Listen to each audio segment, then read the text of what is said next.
There were a lot of NGOs who were doing great work, pero wala na silang source of funds. So we organized Peace and Equity Foundation to address poverty through the projects of NGOs.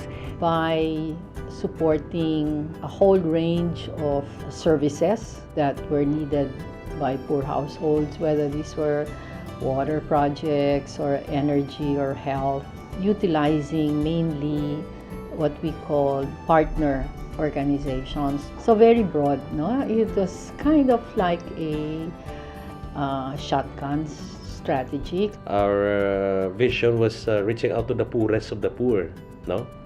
But in terms of realizing the achievement of how much we have impacted on the lives of the poor, We did not really see the impact on the poverty groups. Once the non-government organization, for instance, finish the project cycle, or maybe 3 years or 6 years, then we find that there may not have been a lasting effect on the development of these lower income families. So we were thinking of PEF as parang cutting-edge organization that can address poverty in more innovative ways. and so we have decided to switch our strategy to what really works and what really helps people develop their situation. And in the sense, I think that is the meaning of social enterprise. Social in the sense that this is not only for individual development, but for a whole group or association, or also for an entire community. It's a very big shift because in the past, PEF was a grant institution. It provides small grants to different organizations for them to be able to implement development programs. Ang very clear lang sa amin, for anybody to go into social enterprise, may dalawang component. One is that you have to have a very clear social mission. Alam mo yung development objectives mo, sino yung gusto mong tulungan, bakit mo sila gustong tulungan. And the other is that you will achieve those social objectives through an enterprise or through a business solution.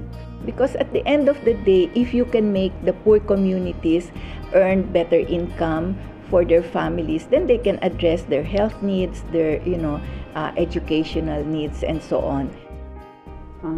Pagkakaiba ng itong sa PEF sa ginagawa nating pagtulong sa in terms of enterprise, tinitingnan yung saan yung weaknesses ng mga tao in terms of social enterprise. At saka kung saan yung weaknesses nila, doon tumutuloy yung PEF. Running a business doesn't come naturally. There are things that you need to do to improve the capacity of the SE leaders. So PEF has been addressing or putting investments in capacity building. We started this partnership with PEF in 2013. They provided us with a credit line to support the marketing initiatives of GloCorp. It's a corporation owned by farmers, cooperatives, farmers association, and NGOs. It started in 2010 to support farmers with their marketing concerns. We buy products of these cooperatives from as far as Mindanao, in Bicol, Cotabato, and Sultan Kudarat. Bring it here in Manila and bring it to the supermarkets. So with the credit line that PEF provided to GloCorp, we were able to immediately provide cash to these cooperatives. So the enterprise is being supported not really for the sake of the growth of the enterprise, but for the sake of improving the lives of poor households, particularly in the rural communities of the Philippines, and eventually to help these households also become catalysts for change and development in their communities.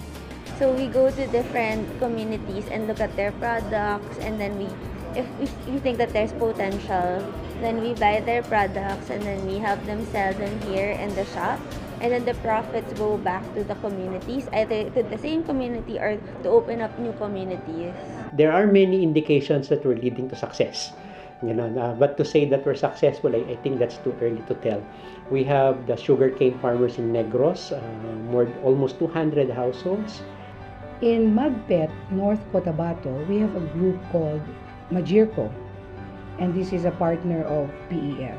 It's about 500 hectares of Manobo lands by the Manobo tribes, and they have now transformed these lands into a large-scale production of banana chips, coconut oil, and copra. And in the beginning, we would just lend them money and they would pay, but after a period of time, they have been able to grow their social enterprise together with PEF. So the elements that will make a good success story is there. You have cooperative communities, you have entrepreneurial leaders, and you have a good analysis of the market. PEF should continue to be a learning organization in the sense that as we support projects, be very conscious of what are we learning from implementing such social enterprises that will be an input into planning or growing those enterprises. And that, we don't only learn from what PEF itself supports, but we can learn from what others are doing. So putting all this information and knowledge together and then packaging them in such a way that it will be useful not only to PEF but other organizations that are trying to address poverty in the Philippines. We should also not forget that there are still many lower income families that are not yet capable of social enterprise. And I think that is part of the challenge also of groups like PEF to help them increase their capacity so that they become viable social enterprises.